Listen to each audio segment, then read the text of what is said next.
Hola, ¿qué tal? Yo soy Cristian Castro, escritor peruano, creador del libro Dos historias de amor que no pudieron ser o Juguetes entre los escombros, mi historia sobre Palestina. Bienvenido Cristian Castro Silva. Bueno, vamos a iniciar con unas preguntas. Muchas de sus obras reflejan la realidad peruana. ¿De dónde nace su interés por abordar temas sociales y humanos en sus escritos?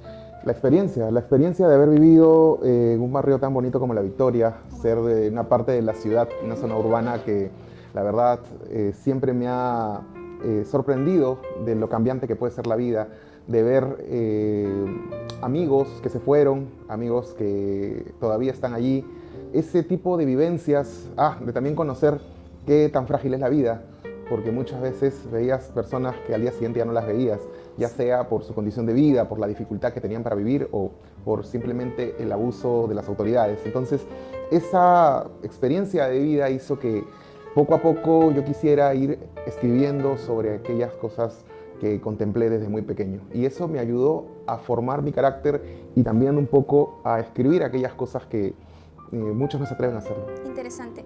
Precisamente sobre sus obras me gustaría profundizar en una de las más destacadas. En su novela La cura final plantea un futuro marcado por una pandemia devastadora. ¿Qué mensaje o reflexión busca transmitir a través de esta historia? La cura final demoré en escribirla casi 10 años. Comencé en el 2009. Recuerdo que cuando la comencé a hacer tenía planeado que iba a ser una pandemia mundial, tenía planeado que iba a ser una pandemia sobre, bueno, con una enfermedad 99% mortal. Y recuerdo que a los meses que empecé a escribir, me acuerdo que salió Walking Dead. Y me sentí mal porque como que Walking Dead se había adelantado un poco a lo que yo quería hacer. Entonces tuve que ir cambiando un poco ese libro, que de verdad es uno de los que más me gusta, porque 10 años, escribirlo 10 años no es fácil, ir cambiando los personajes, las historias. Y yo recuerdo que el punto más fuerte de esta historia fue cuando llegó la pandemia, porque yo ya había terminado el libro y me agarra la pandemia y la verdad es que ahí me sorprendí mucho porque revisé todo el libro nuevamente y estaba sucediendo algo muy parecido a lo que yo había plasmado en el libro de hace 10 años atrás. Entonces, creo que fue el momento exacto para lanzarlo. Me imaginé, más que la enfermedad en sí, el comportamiento humano que se vuelve egoísta cuando comienza a percibir la muerte cercana a su familia o a él mismo. Entonces, básicamente el libro trata del egoísmo del ser humano ante una pandemia mortal, ¿no? Y eso es lo que creo que muestra cada página de ese libro tan fuerte. Interesante. Por otro lado, una de sus novelas aborda una realidad social muy distinta. ¿Qué lo inspiró a crear Arquetipo Imperfecto y retratar la realidad de jóvenes que enfrentan violencia y exclusión social en Lima? Arquetipo Imperfecto es una novela, creo que es la novela que más me gustó. En realidad los personajes de esa novela son amigos míos de mi barrio. Inspirada en cada amigo, siempre hay un amigo allí que aconseja, hay un amigo que te invita a cosas prohibidas, hay un amigo que te acompaña. O sea, cada personaje de Arquetipo Imperfecto es alguien que se cruzó conmigo en mi niñez o en mi juventud o en mi adolescencia. Arquetipo Perfecto tiene dos partes. La novela en sí, que es la que inicia, que está escrita a manera de guión, y Arquetipo Perfecto 2, que es la precuela, que es mucho más amplia, es mucho más grande porque escribe sobre los personajes, sobre los personajes desde que eran niños. Entonces, hablar de Arquetipo Perfecto para mí es, claro, La cura final podría ponerlo como el libro que más me gustó escribir. Arquetipo Perfecto para mí es muy nostálgico.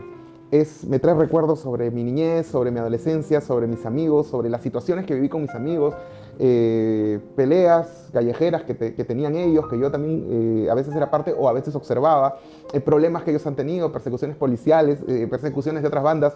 Son cosas que me marcaron y que en Arquetipo Imperfecto pude deslizar.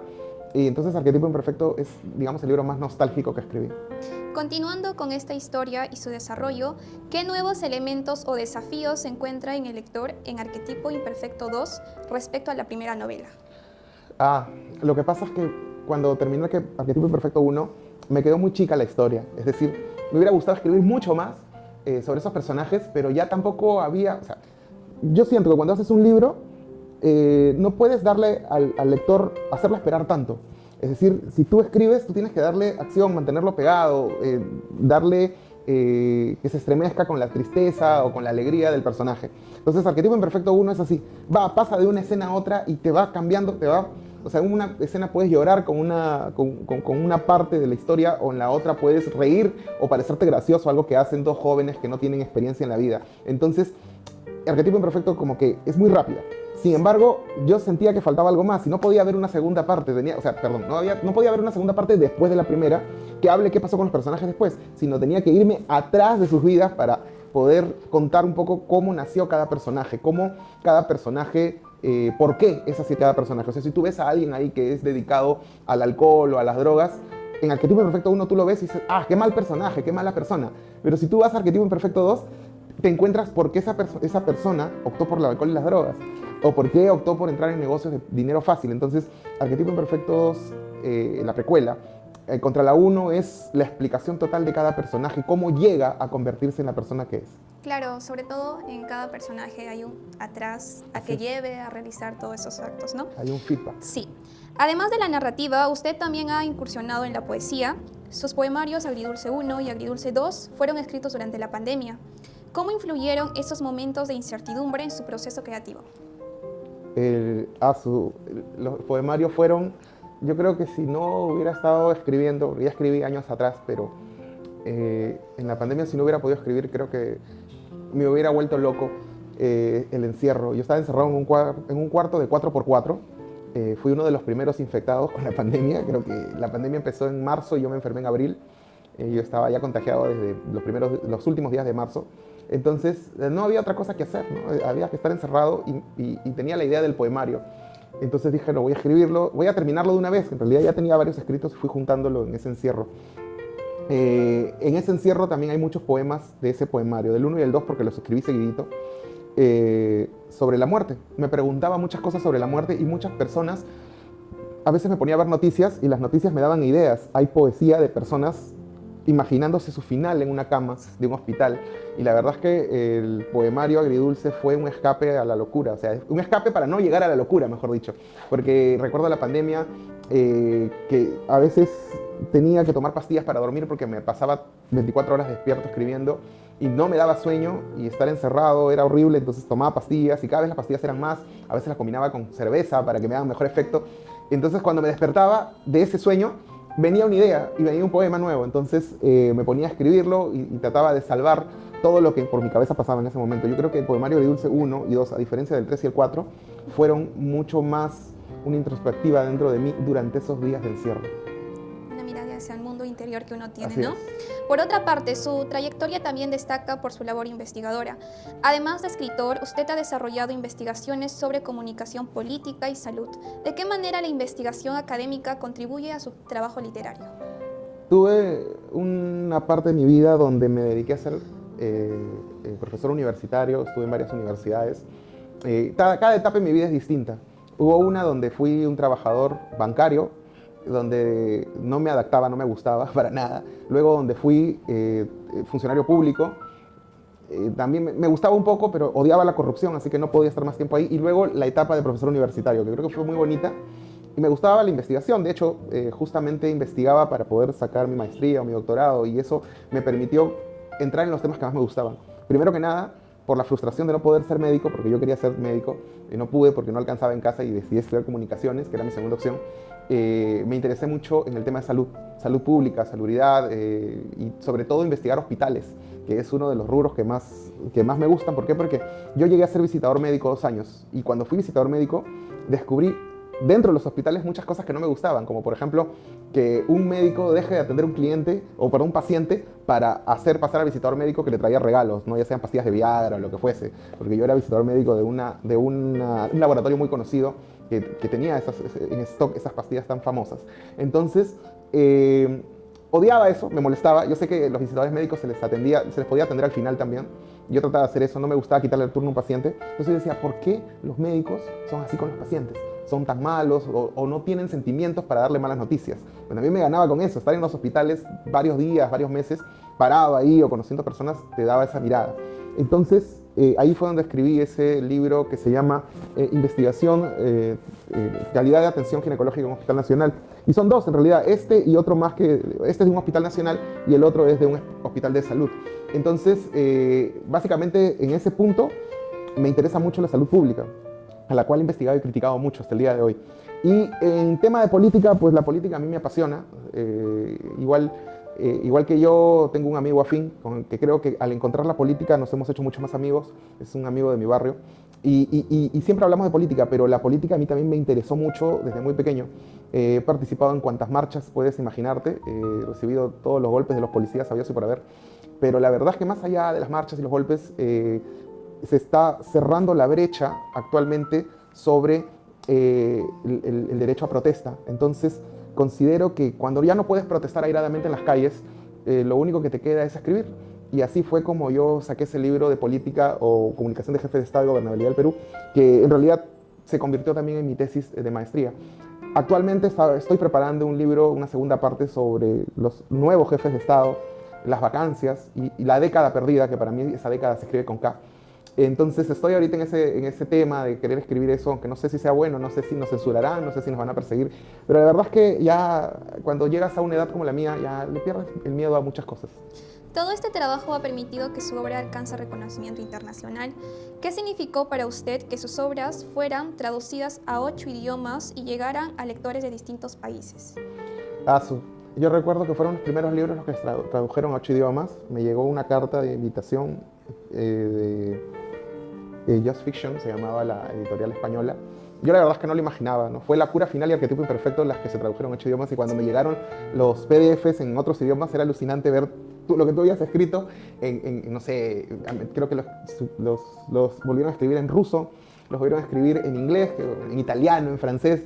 La verdad es que me emocionó mucho. Yo recuerdo que El Comercio me sacó una página muy interesante sobre eso, que fue la única que se sacó El Comercio, porque después ya cuando descubrieron pues que yo era de izquierda y todo eso, muchos diarios dejaron de sacar notas sobre mí. Pero la verdad es que eso me alegró mucho, me emocionó mucho.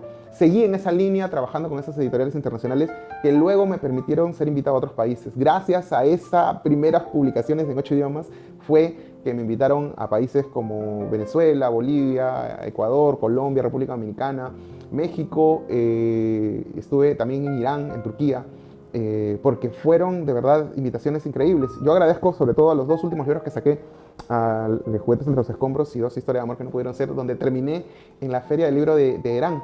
Yo nunca me imaginé ir a Irán, me gustaba mucho Irán, pero no me imaginé, me invitaron de sorpresa las mismas personas que conocí en Venezuela y fue alucinante, no te imaginas tú. Imagínate que muchas personas hablen otro idioma y te estás presentando tu libro en tu idioma y hay alguien que te está traduciendo. Entonces es una cosa muy emocionante, muy nostálgica, que ahora la recuerdo con mucha nostalgia porque no sé si pueda volver a Irán.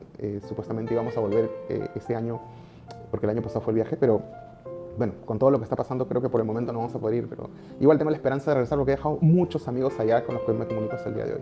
Junto a ese reconocimiento, también ha representado al Perú en importantes encuentros culturales. Ha representado al Perú en eventos literarios internacionales como en Colombia e Irán. ¿Cuál de esas experiencias considera que marcó más su trayectoria y por qué? El trasfondo de todo esto es que yo te voy a ser sincero. A mí me apena mucho que en el Perú escritores, así como yo, porque como yo hay varios, no creas que yo soy una especie extraña, no, somos muchísimos con los que me he conocido que no tengamos espacio. O sea, nosotros nos promocionamos por redes o simplemente nos ven en otros países y nos invitan, ¿no? No como en este país, en nuestro país, que solamente hay 3 escritores, creo que pueden vivir de lo que escriben, ¿no? Que creo que es uno Renato Cisneros, que es el escritor preferido del Comercio. Bueno, Vargas Llosa, que ya murió, y bueno, por ahí hay uno más que Alejandro Neira, que es un conocido mío, que lo admiro mucho, pero bueno, digamos, el señor sí es conocido porque ha sido ministro de Cultura. Pero nosotros, los que hemos salido de repente de un barrio como La Victoria, o que no tenemos el apellido compuesto, nos cuesta trabajo llegar a la gente de nuestro mismo país, ¿no? Sin embargo, otros países nos toman en cuenta. A mí me dicen, oye, tú eres de izquierda, qué feo, qué vergüenza, terrorista, ¿no? Pero en realidad es desde ese momento que yo decido ser de izquierda desde muy joven y luego me convierto en escritor, que son los movimientos de izquierda los que buscaron llevarme a otro país para que me reconozcan. Es así como llego a Venezuela, invitado por un grupo venezolanos que habían adquirido algunos libros míos, poemarios, y después me invitan a Colombia. Y después me invitan a Bolivia, y después me invitan a República Dominicana, y así. Y yo, la verdad es que es ese momento que yo digo, mira cómo es esto, ¿no? si es que de repente hay un grupo de personas que no te toman valor, hay otras personas que sí te toman valor porque han leído lo que escribes, las protestas que haces en tus libros y dicen, oye, qué interesante es esto. Entonces, es así como ese recorrido de países me fue llevando hasta Irán. En Colombia estuve 3 meses, o sea, yo nunca imaginé vivir ahí en un pueblo que no sabía que existía, que se llama Manaure, que está en el cachito, en la punta de la Guajira colombiana. Viví ahí 3 meses, yendo de universidad en universidad, de colegios, y fue increíble porque tú no te imaginas la diferencia educativa que hay en un pueblito. Imagínate un pueblito de Perú que no tiene ni internet, ¿no? Imagínate ahora, este pueblito que supuestamente era aislado y alejado en la costa Guajira de Colombia, tenía internet, tenía todo, y les encantaba leer. Recuerdo que llevé muchos libros y vendí todos. O sea, yo me sorprendía mucho de la capacidad de lectura de estos jóvenes. Y los chicos más grandes me decían, los de secundaria, ¿sabe por qué le compro su libro? Porque sé que no lo voy a volver a ver, me dice. Pero yo voy a tener un libro de usted y pasarán muchos años y de repente eso va a valer más. Y cuando lo termine de leer lo puedo vender a un precio mayor. Me da risa su idea, pero muy interesante, ¿no? Entonces, así fue que, como te digo, llegué hasta Teherán, ¿no? En Teherán, claro, vendí libros, yo supongo que ellos lo leerán con el Google Traductor, pero también, o sea, es increíble cómo en otros países las otras personas te valoran y te sientes como en casa, ¿no? Yo en Colombia, durante esos 3 meses, aprendí a querer mucho el país. Me invitaron a ser profesor de la Universidad de La Guajira para quedarme, pero no podía. Extrañaba a mis hijos en principio y extrañaba la comida. Ustedes no se imaginan lo que es no tener tu comida peruana en la mano. O sea, yo extrañaba la sazón de mi casa, la comida de mi papá. Y fue una de las razones más fuertes por las que me regresé, porque de verdad mi vida allá, por eso que algunos escritores se van a otros países y viven en otros países, ¿no? Y a mí me tentaron de esa manera, pero no. Regresé a mi país, donde sabía que de repente iba a volver nuevamente a ser un escritor desconocido, pero no importa, ¿no? Estoy acá, estoy con mis amigos, estoy con mi familia y estoy con mi comida, que es lo más importante. Es lo más importante, sí. Y bueno, para finalizar nuestra entrevista, ¿qué consejo les daría a los estudiantes y jóvenes que sueñan con escribir, con investigar o contribuir al desarrollo cultural del país? Que no se detengan, que lo hagan, porque hay una enseñanza que recogí de un amigo hace mucho y sin querer yo me había puesto en ese camino. Mi amigo dice que hay que hacer las cosas que uno hace porque en el futuro, cuando ya estás viejo, ya no tienes fuerzas, se van marchitando tus sueños. Entonces yo sin querer, como te decía, pasé de la empresa privada al Estado y luego a ser profesor. Y me dicen, oye, pero ¿por qué no vuelves a ser profesor? No, porque ya fue una etapa. ¿Por qué no vuelves al Estado? Bueno, ya fue una etapa. ¿Por qué no vuelves al banco? Pero jamás, ya fue una etapa. Entonces ahora estoy en una etapa donde tengo mi propia editorial, donde saco libros para muchos jóvenes que, igual que yo, comenzaron y ahora yo les hago sus libros. O sea, ellos escriben, me pasan sus libros, sacamos libros así.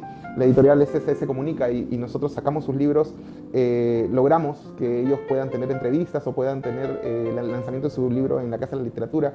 Entonces, decidí, cuando yo tomé este camino, que cuando haces lo que quieres realmente vives feliz. Yo tengo mi editorial, escribo mis libros, bueno, también soy asesor de tesis, y la verdad es que tengo mis tiempos para mí, tengo tiempo para estar con mis hijos, con mi novia, con mi papá, que es ya una persona adulta mayor, y la verdad es que vivo tan feliz, o sea, tengo tiempo para todo, como para venir a la entrevista, ¿no? Mi amigo me dijo, oye, ¿puedes decir? Sí tengo tiempo, sí puedo, entonces, y estas cosas me encantan. Entonces, ¿qué le digo a los jóvenes? Que hagan lo que más les gusta. Porque si tú estás en un lugar donde todas las mañanas te levantas diciendo, ay, no, tengo que ir al trabajo, o el domingo en la noche dices, mañana es lunes, no, entonces ahí no es. Haz lo que te mantenga contento cuando digas, oye, mañana es lunes, qué chévere, ¿qué me presentará el lunes? Entonces, eso es lo que el joven tiene que tener en cuenta. Lo que más te gusta, tienes que hacerlo. Allí es porque vas a ser feliz. Sí. Muchas gracias, señor Cristian Castro Silva, por compartir su experiencia, conocimiento y reflexiones con nosotros. De verdad ha sido un verdadero placer conocer más sobre su trayectoria y el impacto de su trabajo en la literatura y la cultura. Muchas gracias. Muchas gracias.